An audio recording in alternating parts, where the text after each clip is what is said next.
We learned today that the most powerful weapons in the world are suffering from years of neglect and mismanagement. Some of what we heard today about America's nuclear arsenal might seem comical if the stakes weren't so high. Months ago, Defense Secretary Chuck Hagel launched 2 investigations after a series of surprises, including a scandal over personnel cheating on qualification tests. Well, it turns out it gets worse. Today, Hagel said he needs $10 billion to fix the force. Here's David Martin. The Pentagon has long proclaimed nuclear forces, land-based and submarine-launched missiles, as well as long-range bombers, are its highest priority. But this review, commissioned by the Pentagon, made that claim sound farcical. Consider this exchange with Defense Secretary Hagel about a ludicrous shortage of a specialized wrench used to attach nuclear warheads to missiles spread across bases in North Dakota, Montana, and Wyoming.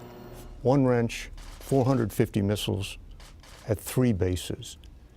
Is that true? And if so, how did the air crews manage with just one wrench?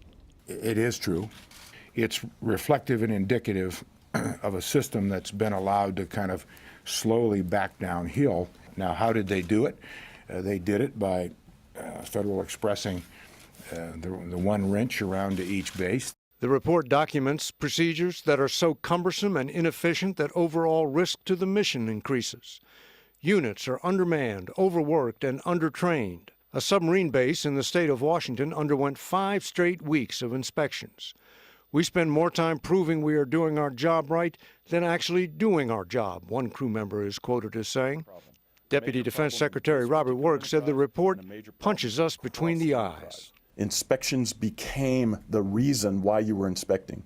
They weren't helping the force, they were a burden on the force. Missile crews cite equipment that remains broken for months or years, and work orders that are 5 years or more old. When 60 Minutes visited a launch control center, this is what one of the crew members told Leslie Stahl about the telephones. You can't hear the other person on the other end of the line. Sometimes you can't dial out, which makes it very difficult if you're trying to do your job. It will take years and billions of dollars to fix all those problems, but you'll be glad to know, Scott, each missile base now has its own wrench, so no more FedExing. David Martin at the Pentagon for us. David, thank you.